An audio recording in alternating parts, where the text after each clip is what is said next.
I want to bring in NBC's Aaron Gilchrist in Washington. Good to see you, Aaron. How are Donald Trump's plans for the start of his presidency taking shape behind closed doors? What do we know? Well, Chris, I mean, you touched on some of the policy areas where we know the president-elect wants to put some focus pretty quickly. He has said publicly that we should expect him to start rolling out new policies and new executive orders within a couple of hours of being sworn in on the 20th. Immigration, we know, has gotten a lot of focus, right? Mr. Trump did face some backlash over his separation policy in his first term, but cracking down on immigration was a key part of his campaign that helped him get elected this time around. It was the top issue among people who voted for him, we know, according to an NBC News exit poll. And his new border czar, Tom Homan, told us just yesterday that Trump's Homeland Security team is huddling this week at Mar-a-Lago. They're putting finishing touches on plans for some of these executive orders to make good on his campaign promise to close the southern border, for example, to carry out what he called the largest deportation operation in American history. That we know that could include family detention centers. It could lead to some families being separated again, as we saw during the first term. Homan did say that the ultimate plans are going to cost money. That's something to be considered, that these plans will be data-driven, he said. The president-elect is also expected to tackle some other issues very early on, if not on day one. He's talked about ending the war in Ukraine. He's talked about pardoning January 6th convicts. He talked about kicking transgender people out of the military, tariffs, climate policy, all of these things. It is an extensive list.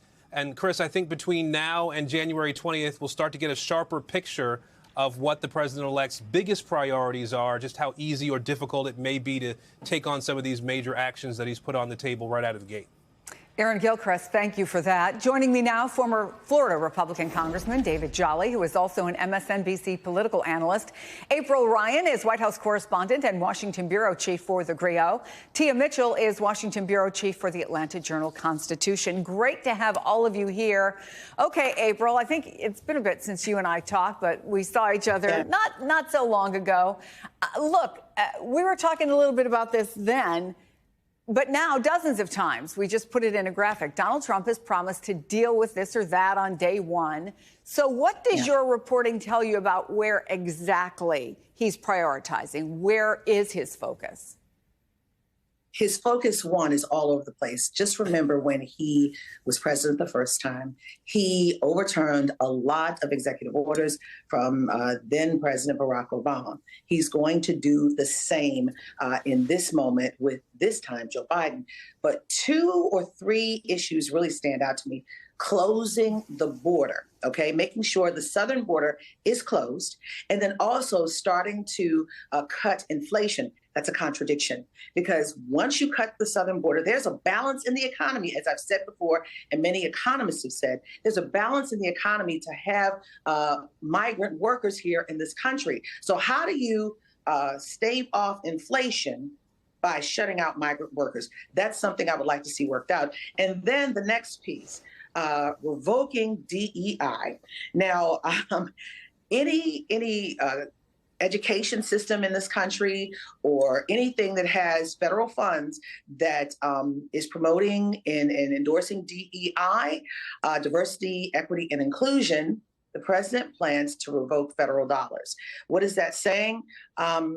It goes back to something I thought about with Carter G. Woodson in his book, The Miseducation of the Negro. Black people in this country have never really truly been educated properly. And now President-elect Donald Trump is going to make it worse.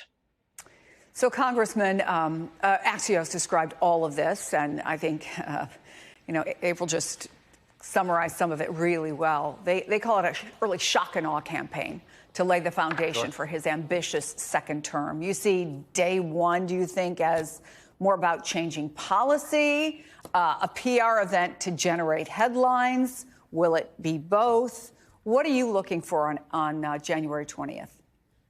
Yeah, I think it will be. Understand, to effectuate policy change, there are kind of 3 mechanisms. The traditional how a bill becomes a law.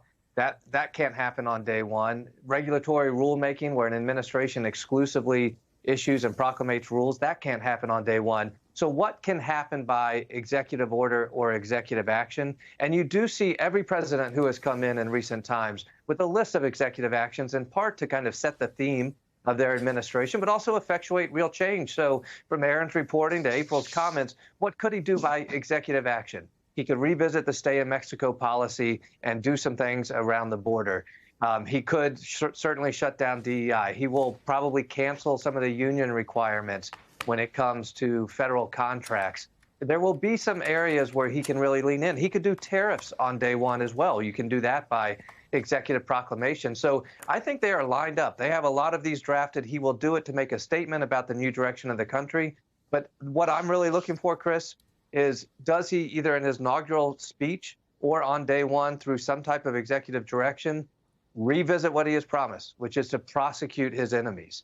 That all this chatter around Liz Cheney, for instance, does he make the bold proclamation that his Department of Justice is going to go after political enemies? He's promised to do so. It would break some constitutional norms and arguably be fully unconstitutional. But we saw American carnage on day one of his first administration. What do we see on this one? It may be political prosecutions.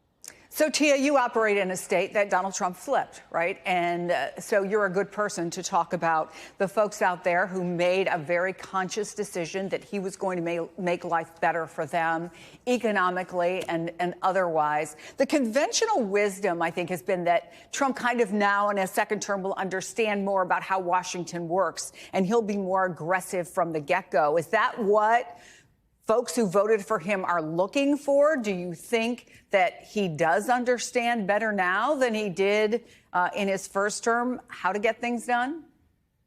So there are two ways of thinking about this. On one hand, people think that Donald Trump does have the 4 years of experience. He's got good advisors by his side like Susie Wiles, who can kind of keep him focused and on track. But on the other way of thinking it is that a lot of the checks and balances that existed during his first term don't exist as strongly anymore. The Supreme Court is more conservative. Congress is more MAGA, more Republican. Fewer members of Congress will be willing to stand up to Donald Trump. So the question is, how does he decide to forge ahead? What does he prioritize? I will tell you, the voters in Georgia, the voters generally nationwide, went with Trump mainly on his economic message, which was tied somewhat to his message about the culture wars and immigration, but it still all came back to the economy. They expect him to bring down the price of goods, to make gas more affordable, purchasing homes and cars more affordable. That's what they're looking at, the prices at the grocery store. And if there isn't quick change there, I think a lot of people will feel like they were disappointed after putting their trust in Donald Trump for another term. We don't want to put too much into the stock market, but I don't know if we have the numbers and we can put them up. But I'm told that the Dow right now is down about 500 points. Is that what you said? About 500, yeah. So there it is. There's the Dow down 510. So, April, there's a story today about how Donald Trump is preparing to wade into the fight, for example, over work from home. He wants all federal workers back in the office. There is no doubt that is going to create big pushback right away, including a union fight. Remind us, does public support matter to Trump? If a policy is unpopular, he doesn't have to run for re-election, right? So if a policy is unpopular, could that change his thinking? The court of public opinion definitely matters to this president. I think about what happened with Matt Gaetz. Matt Gaetz said he didn't want to be a distraction to the president. And guess what? The president accepted his pullback from the nomination from the Department of Justice. Also, I remember there was public outrage during a gun shooting when President-elect Donald Trump was president. And he had this big White House East Room forum.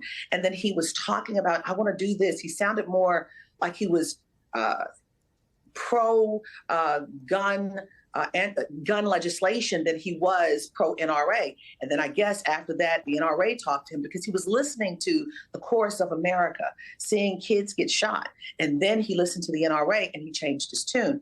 This president listens to media. He could be watching right now, Chris, on MSNBC. He listens and then he responds on Twitter. So the court of public opinion is very important to him as a man who reveres his brand. Remember that. His brand is everything. And if it tarnishes a little bit about people who are disinterested in what he does, if it's a large number of people, he might change his opinion.